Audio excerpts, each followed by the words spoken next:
കാത്തിരിക്കുകയല്ലേ പുരസ്കാര നിലവിൽ മറുമൊഴിക്കായി നമ്മുടെ ഇവരുടെ പ്രിയപ്പെട്ട ലാലേട്ടനെ ഒരുപാട് സ്നേഹത്തോടെ ക്ഷണിക്കുക.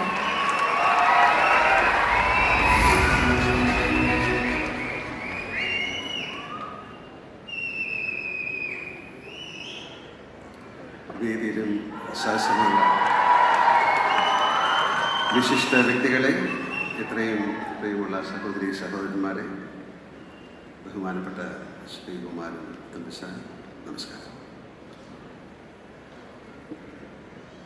മലയാളിയായി ജനിച്ച ഞങ്ങളടക്കമുള്ള എത്രയോ തലമുറകളുടെ യൗവന സങ്കല്പങ്ങളെ താലോലിച്ച കവിഭാവനകൾ സൃഷ്ടിച്ച പ്രതിഭാധനനാണ് ശ്രീകുമാരൻ തമ്പിസാർ.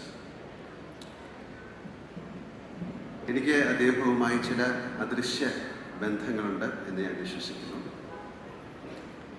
ഗുരുവായും ജ്യേഷ്ഠനുമായും ഒക്കെ അദ്ദേഹം വഴികാട്ടിയായി അങ്ങനെ മുന്നിലുണ്ടായിരുന്നു. ചെറുപ്പത്തിൽ അദ്ദേഹത്തിൻ്റെ ഗാനങ്ങൾ ആകാശവാണിയിൽ കേട്ടതും പാടിയതുമൊക്കെ ഞാനെപ്പോഴും ഓർക്കുന്നു. അങ്ങനെ വളർന്ന ഒരു സമൂഹത്തിൽപ്പെട്ട ആളാണ് ഞാൻ. Sreekumaran Thampi, M K Arjun, Sreekumaran Thampi Dakshinamoorthy, Sreekumaran Thampi Devarajan, Sreekumaran Thampi M S Viswanathan തുടങ്ങിയ കൂട്ടുകെട്ടുകളിൽ എത്ര മനോഹര ഗാനങ്ങളാണ് നമ്മളൊക്കെ ഹൃദയം കൊണ്ട് പാടിക്കൊണ്ടിരിക്കുന്നതും ഇപ്പോൾ പാടുന്നത്. നമുക്കറിയാവുന്ന നാടിനെ പറ്റിയും ഉത്സവങ്ങളെ പറ്റിയും നമുക്കറിയാവുന്ന ആളുകളെ പറ്റിയും നമുക്കറിയാവുന്ന ബന്ധങ്ങളെ പറ്റിയും ബന്ധനങ്ങളെ പറ്റിയുമൊക്കെ അദ്ദേഹം എഴുതിയ എത്രയോ മനോഹരമായ ഗാനങ്ങൾ. ഇതെല്ലാം ചില ഉദാഹരണങ്ങൾ മാത്രമാണ് പറയുന്നത്. ഹൃദയ സരസിലെ പ്രണയപുഷ്പമേ എന്നുള്ള ഗാനം, വാൽക്കന്നെഴുതി വനപുഷ്പം ചൂടി ചെമ്പകത്തേകൾ പൂത്ത് മാനത്തെ പെണ്ണും, അങ്ങനെ ഇതൊക്കെ തമ്പിസാനല്ലാതെ ആർക്കാണ് എഴുതാൻ കഴിയുക എന്ന് നമ്മൾ അത്ഭുതപ്പെട്ടു. ഞങ്ങളുടെ കാലത്തെ പ്രണയഗാനങ്ങളുടെ ഉസ്താദ് എന്ന നിലയ്ക്കാണ് തമ്പിസാർ അറിയപ്പെട്ടിരുന്നത്. സാർ ഇപ്പോഴും അങ്ങനെ തന്നെയാണ് വിശ്വസിക്കുന്നത്. ഞാൻ അഭിനയ രംഗത്ത് വന്ന കാലത്താണ് ദാസേട്ടൻ്റെ യേശുദാസ് അദ്ദേഹത്തിൻ്റെ തരംഗിണി കാസറ്റിന് വേണ്ടി തമ്പിസാർ എഴുതിയ ഉത്സവ ഗാനങ്ങളും ഓണപ്പാട്ടുകളും കേരളത്തിൽ സിനിമാ ഗാനങ്ങളെ അതിശയിപ്പിച്ച് തരംഗമാകുന്നത്. മലയാള ചലച്ചിത്ര ഗാനങ്ങൾക്ക് പുറത്ത് ശക്തമായൊരു ലളിതഗാന പാരമ്പര്യത്തിനു വേണ്ടിയും അദ്ദേഹം സംഭാവന നൽകി. അദ്ദേഹം കഥ എഴുതി സംവിധാനം ചെയ്ത ബന്ധുക്കൾ ശത്രുക്കൾ എന്ന ചിത്രത്തിൽ അദ്ദേഹം തന്നെ രചിച്ച് സംഗീത സംവിധാനം ചെയ്ത ഗാനങ്ങൾ വിൽപ്പനയിൽ റെക്കോർഡിട്ട് മലയാളത്തിൽ ഗോൾഡൻ ഡിസ്ക് ബഹുമതി വരെ നേടി.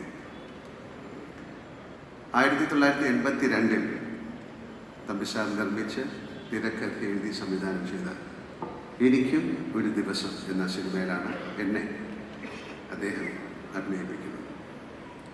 അന്ന് തുടങ്ങിയതാണ് ഈ ബന്ധം. അക്കാലത്ത് ഞാൻ ചെറിയ വേഷങ്ങളിലും പ്രതിനായ വേഷങ്ങളിലും പ്രത്യക്ഷപ്പെട്ട് വരുന്നതേ ഉള്ളൂ. ഞാൻ നായകനാകുന്ന ആദ്യ ചിത്രങ്ങളിലൊന്നാണ് എനിക്കും ഒരു ദിവസം. തൊട്ടടുത്ത വർഷം നസീർ സാറും മധു സാറും ഒക്കെയുള്ള ആധിപത്യം എന്ന മൾട്ടി സ്റ്റാർ ചിത്രത്തിലും എനിക്ക് പ്രാധാന്യമുള്ള ഒരു വേഷം അദ്ദേഹം തന്നു. 1986 ഞങ്ങളുടെ കൂടിച്ചേരലിൽ രവീന്ദ്രൻ മാഷിൻ്റെ സംഗീതത്തിൽ അനശ്വര ഗാനങ്ങളുള്ള യുവജനോത്സവം പുറത്തു വരുന്നത്. 1990 അദ്ദേഹത്തിൻ്റെ രചനയിൽ അന്തരിച്ച ഡെന്നീസ് ജോസഫ് സംവിധാനം ചെയ്ത അപ്പൂവിലും ഞാനായിരുന്നു നായകൻ. ഇതിലെ ഗാനങ്ങൾ കൂത്തമ്പലത്തിൽ വെച്ചോ കുറുമൊഴി കുന്നിൽ വെച്ചോ, അപ്പൂവിലെ പാട്ടുകൾ അതെല്ലാം മറക്കാനാവാത്ത ഗാനങ്ങളാണ്. തമ്പിസാറിനെ പറ്റി പറയുമ്പോൾ സിനിമാ നടൻ എന്ന നിലയ്ക്ക് എനിക്ക് കിട്ടിയ മഹാസൗഭാഗ്യങ്ങളിലൊന്നാണ് അദ്ദേഹം എഴുതിയ ഗാനങ്ങൾക്കൊത്ത് ചുണ്ടനക്കുകയും അല്ലാതെ വെള്ളിത്തിരയിൽ പ്രത്യക്ഷപ്പെടാനായത്. പാടാം നമുക്ക് പാടാം, വീണ്ടും ഒരു പ്രേമഗാനം പോലെ കാലത്തെ അതിജീവിച്ച എത്രയോ ഗാനങ്ങൾ സംവിധാനം ചെയ്യാത്ത ചില സിനിമകളിലെ ഹിറ്റ് ഗാനരംഗങ്ങളിലും എനിക്ക് അഭിനയിക്കാൻ സാധിച്ചു. അതുപോലെ തന്നെയാണ് പത്മരാജൻ സംവിധാനം ചെയ്ത തൂവാനത്തുമ്പികളുടെ പാട്ടുകൾ, മേഘം പൂത്തു തുടങ്ങി, ഒന്നാം രാഗം പാടി ഒക്കെ ഇന്നും മലയാളികളുടെ ചുണ്ടുകളിലേറ്റ് പാടുന്ന ഗാനങ്ങൾ തന്നെയാണ്. അദ്ദേഹത്തിന് കീഴിൽ അഭിനയിച്ചിട്ടുള്ളപ്പോഴും അടുത്ത് ഇടപഴകിയപ്പോഴും ശ്രദ്ധിച്ചിട്ടുള്ളൊരു കാര്യം ഉണ്ട്. കൊച്ചുകുട്ടികളുടെ മനസ്സാണ് അദ്ദേഹത്തിന്. കളങ്കമില്ലാത്ത മനസ്സ്. അദ്ദേഹം പെട്ടെന്ന് ചൂടാവും, ചെറിയ കാര്യത്തിന് പിണങ്ങും, അതിലും വേഗം ഇണങ്ങും.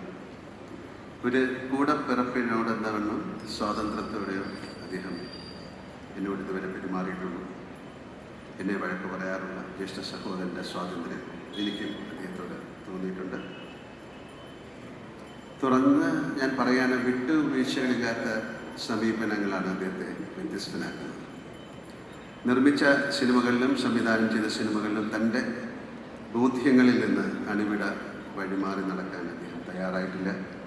ആർക്ക് മുന്നിലും മുട്ടുമടക്കാത്ത തലപ്പൊക്കം പ്രകടിപ്പിക്കുന്ന വ്യക്തിത്വമാണ് അദ്ദേഹം.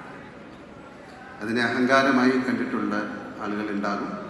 പക്ഷെ അത് തന്നിലുള്ള ആത്മവിശ്വാസമായിട്ടാണ് ഞാൻ മനസ്സിലാക്കിയിട്ടുള്ളത്. അദ്ദേഹത്തിൻ്റെ പേരിലുള്ള ഫൗണ്ടേഷൻ്റെ ഈ പുരസ്കാരം ഏറ്റുവാങ്ങുമ്പോൾ ഞാൻ കൂടുതൽ വിനയാകുകയാണ്.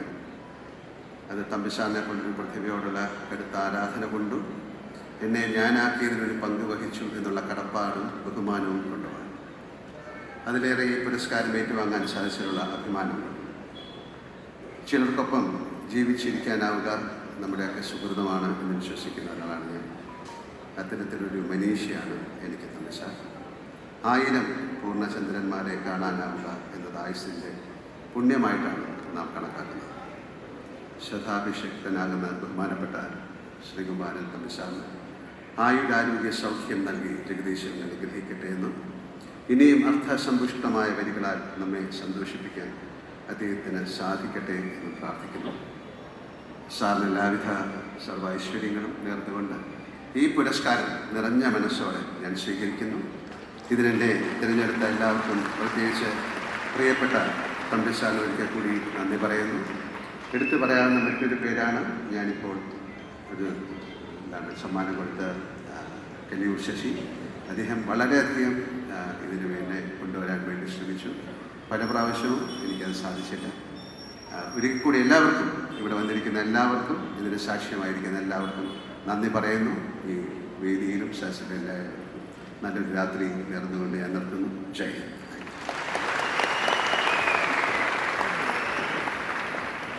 ഒരുപാട് നന്ദി ലാലേട്ട.